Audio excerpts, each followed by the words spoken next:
Hello friends, welcome back to my YouTube channel Nursing Classes with Kannada Explanation. Today we will discuss about cell.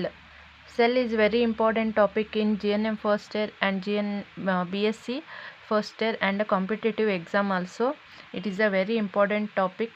That's why we are discuss about this topic. ಇವತ್ತು ನಾವು cell ಬಗ್ಗೆ ಅದರ structure ಮತ್ತು function ಬಗ್ಗೆ ಮತ್ತು other parts ಬಗ್ಗೆ ಇವತ್ತು ಈ ಕ್ಲಾಸಲ್ಲಿ ಡಿಸ್ಕಸ್ ಮಾಡೋಣ. ಬನ್ನಿ ಇವತ್ತಿನ ವಿಡಿಯೋ ಸ್ಟಾರ್ಟ್ ಮಾಡೋಣ. Cell is the smallest structural and functional unit of life. Cell ಅಂತ ಅಂದರೆ ಸ್ಮಾಲೆಸ್ಟ್ ಸ್ಟ್ರಕ್ಚರು ಮತ್ತು ಫಂಕ್ಷನ್ನ ಮಾಡುವಂಥ ಒಂದು ಯೂನಿಟ್ ಆಗಿರುತ್ತೆ. ಇದು very important in 1 marks question. GNM first year ಮತ್ತು BSc ಫಸ್ಟ್ ಇಯರ್ ಅವ್ರಿಗೆ ಇದು 1 ಮಾರ್ಕ್ಸ್ ಕ್ವಶನ್ ವೆರಿ ಇಂಪಾರ್ಟೆಂಟ್ ಆಗಿರುತ್ತೆ. Human body contains about 100 trillion cells. Human body consist 100 trillion cells. 100 trillions ಸೆಲ್ಸ್ನ ಹ್ಯೂಮನ್ ಬಾಡಿ ಹೊಂದಿರುತ್ತೆ. ಮತ್ತು cell consist of basic components. Cell 3 main basic ಕಾಂಪೋನೆಂಟ್ಸಿಂದ ಮಾಡಲ್ಪಟ್ಟಿರುತ್ತೆ. First one cell membrane, second one cytoplasm, third one nucleus. These are basic components of cell. Now we will discuss about one by one. ನಿಮಗೇನಾದರೂ ಇದೇ diagram ನೋಡಿ ನಾನು draw ಮಾಡ್ತೀನಿ ಅಂತ ಇದ್ದರೆ ಈ ಡೈಗ್ರಾಮ್ನ ನಾನು ಪೋಸ್ಟ್ ಮಾಡಿರ್ತೀನಿ, ಅದನ್ನು ನೋಡಿ ನೀವು ಡ್ರಾ ಮಾಡ್ಬೋದು. ಇದು ಈಸಿಯಾಗಿದೆ. ಎಕ್ಸಾಮಲ್ಲಿ ಇದೇ ರೀತಿ ನೀವು ಡ್ರಾ ಮಾಡಿದ್ರೂ ಗುಡ್ ಮಾರ್ಕ್ಸ್ ಬರುತ್ತೆ. First one cell membrane. It is a boundary of cell. Cell membrane ಏನಿದೆಯಲ್ಲ ಇದು ಸೆಲ್ದು ಬೌಂಡ್ರಿ ಆಗಿರುತ್ತೆ, ಬೌಂಡ್ರಿ ಲೈನ್ ಆಗಿರುತ್ತೆ. ಇಲ್ಲಿ ನೋಡ್ಬೋದು, ಇಲ್ಲೇನಿದೆಯಲ್ಲ ಪ್ಲಾಸ್ಮಾ ಮೆಂಬ್ರೇನ್ ಅಥವಾ ಸೆಲ್ ಮೆಂಬ್ರೇನ್ ಅಂತ ಕರಿತೀವಿ. ಇದೇನಿದು ಔಟ್ಸೈಡ್ ಲೇಯರ್ ಇದೆಯಲ್ಲ ಇದನ್ನು ನಾವು ಪ್ಲಾಸ್ಮಾ ಮೆಂಬ್ರೇನ್ ಅಥವಾ ಸೆಲ್ ಮೆಂಬ್ರೇನ್ ಅಂತ ಕರಿತೀವಿ. Which separates cytoplasm and extra cellular fluid. ಇದೇನು ಸೆಲ್ ಮೆಂಬ್ರೇನ್ ಇದೆಯಲ್ಲ ಇದು ಎಕ್ಸ್ಟ್ರಾ ಸೆಲ್ಯುಲಾರ್ ಫ್ಲೂಯಿಡು. ಈ ಸೆಲ್ ಔಟ್ಸೈಡ್ ಇರುತ್ತೆ ಮತ್ತು ಸೈಟೋಪ್ಲಾಸಮ್ ಇನ್ಸೈಡ್. ಇದೇನಿದೆಯಲ್ಲ ಫ್ಲೂಯಿಡ್ ಲೈಕ್ ಸ್ಟ್ರಕ್ಚರ್ ಇದು ಸೈಟೋಪ್ಲಾಸಮ್ ಆಗಿರುತ್ತೆ. ಇದೆರಡನ್ನೂ ಸಪ್ರೇಟ್ ಮಾಡೋಕ್ಕೆ ಇದೇನು ಒಂದು ಬೌಂಡ್ರಿ ಕ್ರಿಯೇಟ್ ಮಾಡುತ್ತಲ್ಲ ಅದನ್ನು ನಾವು ಇದು ಪ್ಲಾಸ್ಮಾ ಮೆಂಬ್ರೇನ್ ಅಥವಾ ಸೆಲ್ ಮೆಂಬ್ರೇನ್ ಅಂತ ಕರಿತೀವಿ. Cell membrane is formed by phospholipid, cholesterol, protein, glycoprotein, glycolipid. Cell membrane ಈ ಫಾಸ್ಫೋಲಿಪಿಡ್, ಕೊಲೆಸ್ಟಿರಾಲ್, ಪ್ರೋಟೀನ್ ಮತ್ತು ಗ್ಲೈಕೋಪ್ರೋಟೀನ್ ಅಂತಂದರೆ ಕಾರ್ಬೋನೇಟ್ ಮತ್ತು ಪ್ರೋಟೀನ್ ಇವೆರಡು ಮಿಕ್ಸ್ ಆಗಿರೋದಕ್ಕೆ ಗ್ಲೈಕೋಪ್ರೋಟೀನ್ ಅಂತೀವಿ. ಮತ್ತು ಗ್ಲೈಕೋಲಿಪಿಡ್ ಕಾರ್ಬೋಹೈಡ್ರೇಟ್ ಮತ್ತು ಲಿಪಿಡ್ ಆಗಿರೋದಕ್ಕೆ ಗ್ಲೈಕೋಲಿಪಿಡ್ ಅಂತ ಕರಿತೀವಿ. ಇವಿಷ್ಟುದ್ರಿಂದನೂ ಸೆಲ್ ಮೆಂಬ್ರೇನ್ ಫಾರ್ಮ್ಡ್ ಆಗಿರುತ್ತೆ. Next functions of cell membrane. ಇವಾಗ ಸೆಲ್ ಮೆಂಬ್ರೇನ್ದು ಸ್ಟ್ರಕ್ಚರ್ ನೋಡಿದ್ವಿ. Next functions. First one protection. ಇದು ಪ್ರೊಟೆಕ್ಷನ್ ಆಗಿ ಕೆಲಸ ಮಾಡುತ್ತೆ. ಅಂದರೆ ಇವಾಗ ಇನ್ಸೈಡ್ ಸೈಟೋಪ್ಲಾಸಮ್ ಮತ್ತು ಔಟ್ಸೈಡ್ ಎಕ್ಸ್ಟ್ರಾ ಸೆಲ್ಯುಲಾರ್ ಫ್ಲೂಯಿಡ್ ಇರುತ್ತಲ್ಲ ಅದರ ಮಿಡಲ್ಲು ಒಂದು ಬೌಂಡ್ರಿ ಕ್ರಿಯೇಟ್ ಆಗಿರುತ್ತೆ. ಇದು ಪ್ರೊಟೆಕ್ಷನ್. ಇನ್ಸೈಡ್ದು ಔಟ್ಸೈಡ್ ಹೋಗೋಕ್ಕೆ ಬಿಡಲ್ಲ, ಔಟ್ಸೈಡ್ದು ಇನ್ಸೈಡ್ ಹೋಗೋಕ್ಕೆ ಬಿಡಲ್ಲ. ಇದು ಒಂಥರ ಪ್ರೊಟೆಕ್ಟಿವ್ ಆಗಿ ಲೇಯರ್ನ ಕ್ರಿಯೇಟ್ ಆಗಿರುತ್ತೆ. Next one structure. It gives ಒಂದು ಸ್ಟ್ರಕ್ಚರ್. ಒಂದು ಸೆಲ್ಗೆ ಇವಾಗ ಸ್ಟ್ರಕ್ಚರ್ ಬೇಕು ಅಂತ ಹೇಳಿದರೆ ಇದು ಒಂದು ಸ್ಟ್ರಕ್ಚರ್ನ ಕ್ರಿಯೇಟ್ ಮಾಡುತ್ತೆ. ಔಟರ್ ಲೇಯರ್ ಬೌಂಡ್ರಿ ಆಗಿರೋದಕ್ಕೆ ಇದು ಒಂದು ಸ್ಟ್ರಕ್ಚರ್ನ ಕ್ರಿಯೇಟ್ ಮಾಡುತ್ತೆ. ಥರ್ಡ್ ಒನ್ ಲಿಮಿಟ್ ಅಂದರೆ ಇವಾಗ ಸೈಟೋಪ್ಲಾಸಮ್ ಏನಿದೆಯಲ್ಲ ಇದು ಒಂದು ಫ್ಲೂಯಿಡ್ ಆಗಿರುತ್ತೆ. ಈ ಫ್ಲೂಯಿಡ್ ಔಟ್ಸೈಡ್ ಹೋಗದೆ ಇರೋ ಥರ ಒಂದು ಲಿಮಿಟ್ಗೆ ಬೌಂಡ್ರಿನ ಕ್ರಿಯೇಟ್ ಮಾಡಿರುತ್ತೆ. ಇದು ಅದರದ್ದು ಮೇನ್ ಫಂಕ್ಷನ್ ಆಗಿರುತ್ತೆ. Next selective permeable membrane.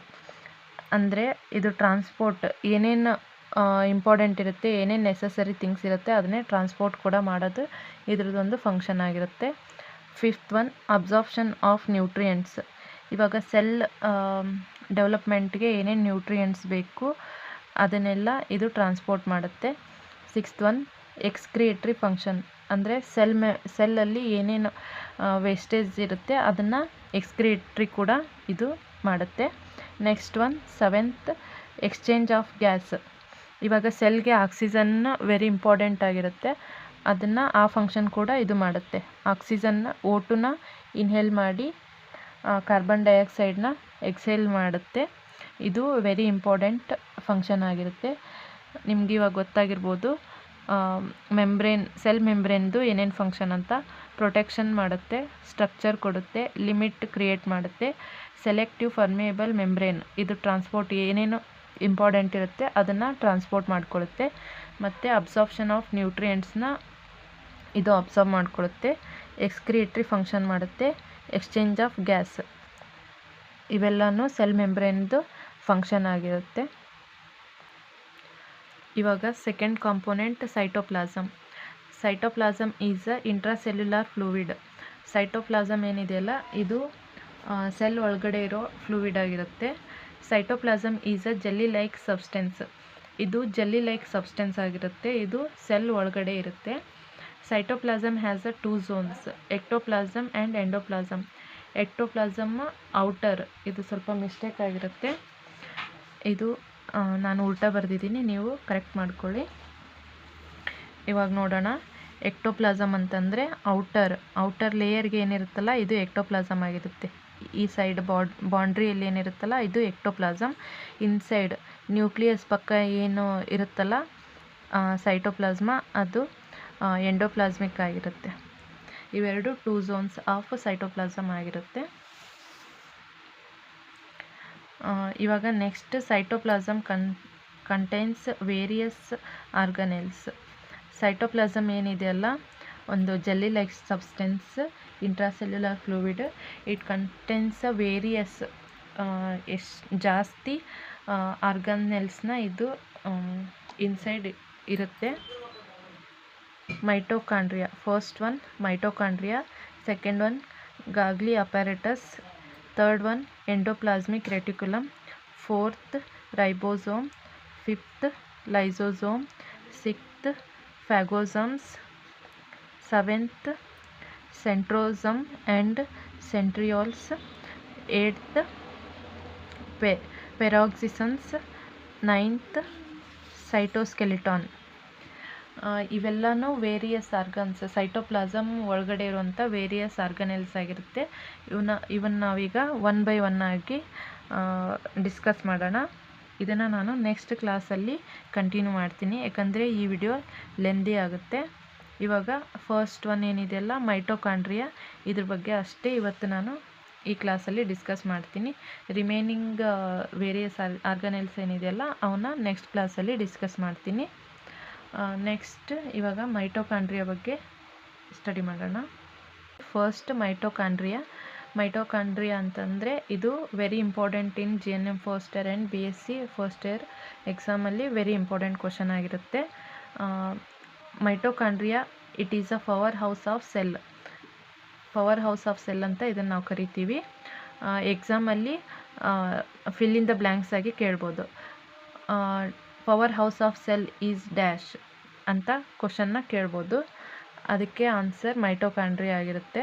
ಇದನ್ನು ನಾವು ಪವರ್ ಹೌಸ್ ಆಫ್ ಸೆಲ್ ಅಂತ ಕರಿತೀವಿ, ಯಾಕಂದರೆ ಸೆಲ್ಗೆ ಫಸ್ಟ್ ಫಂಕ್ಷನ್ಗೆ ಇಂಪಾರ್ಟೆಂಟ್ ಆಗಿರೋ ಒಂದು ಇದು ಆರ್ಗನ್ ಆಗಿರುತ್ತೆ. ಅದಕ್ಕೋಸ್ಕರ ನಾವು ಪವರ್ ಹೌಸ್ ಅಂತ ಎನರ್ಜಿನ ಪ್ರೊವೈಡ್ ಮಾಡೋದಕ್ಕೆ ಇದಕ್ಕೆ ಪವರ್ ಹೌಸ್ ಅಂತ ನಾವು ಕರಿತೀವಿ. Next mitochondria is a oval structure. ಇದು ಓವಲ್ ಸ್ಟ್ರಕ್ಚರ್ದಾಗಿರುತ್ತೆ. It covered by 2 membrane layers. Mitochondria oval ಸ್ಟ್ರಕ್ಚರ್ದಾಗಿರುತ್ತೆ, 2 ಮೆಂಬ್ರೇನಿಂದ ಇದು ಕವರ್ ಆಗಿರುತ್ತೆ. ಮೈಟೋಕಾಂಡ್ರಿಯಾ ಇನ್ಸೈಡ್ ಮ್ಯಾಟ್ರಿಕ್ಸ್ ಅನ್ನೋ ಒಂದು ಕಾಂಪೋನೆಂಟ್ ಇರುತ್ತೆ.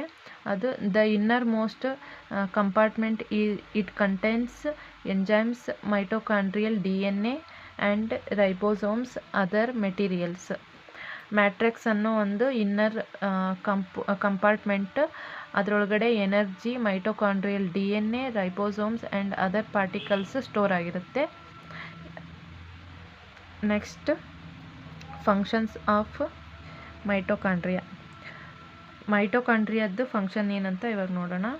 First one energy production. ಇದು ಹೋಲ್ ಸೆಲ್ಗೆ ಎನರ್ಜಿ ಪ್ರೊವೈಡ್ ಮಾಡುತ್ತೆ. Mitochondria is one of the energy provider to cell. ಅಂದರೆ ಇದು ಒಂದೇ ಎನರ್ಜಿನ ಸೆಲ್ಗೆ ಪ್ರೊವೈಡ್ ಮಾಡೋದು, ಅದಕ್ಕೋಸ್ಕರ ಇದನ್ನು ಪವರ್ ಹೌಸ್ ಆಫ್ ಸೆಲ್ ಅಂತಲೂ ಕರಿತೀವಿ. Next third one ATP form energy provide. ಇದು ATP ರೂಪದಲ್ಲಿ ಎನರ್ಜಿನ ಪ್ರೊವೈಡ್ ಮಾಡುತ್ತೆ ಸೆಲ್ಸ್ಗೆ. ಇದು ಕೂಡ ಇದ್ರದ್ದೊಂದು ವೆರಿ ಇಂಪಾರ್ಟೆಂಟ್ ಫಂಕ್ಷನ್ ಆಗಿರುತ್ತೆ. ಇಲ್ಲಿ ನೋಡ್ಬೋದು ನೀವು, ಇದು ಮೈಟೋಕಾಂಡ್ರಿಯಾ ಆಗಿರುತ್ತೆ. ಮೈಟೋಕಾಂಡ್ರಿಯಾ ಇಟ್ ಓವೆಲ್ ಶೇಪ್ಡ್, ಅಂದರೆ ಇದು ಓವೆಲ್ ಶೇಪಲ್ಲಿ ಇದೆ ಮತ್ತು ಇದು 2 ಲೇಯರ್ಸಿಂದ ಕವರ್ ಆಗುತ್ತೆ. ಈ ಲೇಯರ್ ಏನಿದೆಯಲ್ಲ ಇದು ಸ್ಮೂತ್ ಲೇಯರ್ ಆಗಿರುತ್ತೆ ಮತ್ತು ಇದು ಇನ್ಸೈಡ್ ಏನು ಕರ್ವ್ಡ್ ಇದೆಯಲ್ಲ ಇದು ಕರ್ವ್ಡ್ ಲೇಯರ್ ಆಗಿರುತ್ತೆ.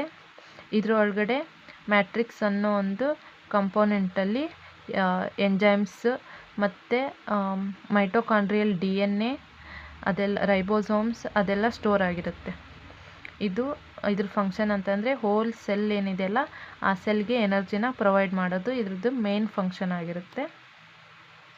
ನೋಡಿದ್ರಲ್ಲ ಇವತ್ತಿನ ಕ್ಲಾಸಲ್ಲಿ ಏನೇನು ಸ್ಟಡಿ ಮಾಡಿದ್ವಿ ಅಂತ. ಸೆಲ್ ಅಂತ ಅಂದರೆ ಏನು, ಸೆಲ್ನಲ್ಲಿ ಎಷ್ಟು ಕಾಂಪೋನೆಂಟ್ಸ್ ಇದೆ, 3 ಕಾಂಪೋನೆಂಟ್ಸಲ್ಲಿ ನಾವು ಇವಾಗ 1.5 ಕಾಂಪೋನೆಂಟ್ನ ಕಂಪ್ಲೀಟ್ ಮಾಡಿದ್ದೀವಿ.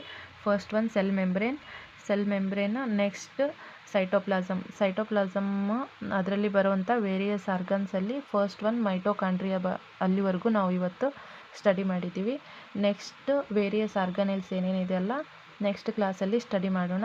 ಈ ವಿಡಿಯೋ ಲೆಂದಿ ಆಗುತ್ತಂತ ನಾನು ಪಾರ್ಟ್ 2 ವಿಡಿಯೋನ ಮಾಡಬೇಕಂತ ಮಾಡಿದ್ದೀನಿ.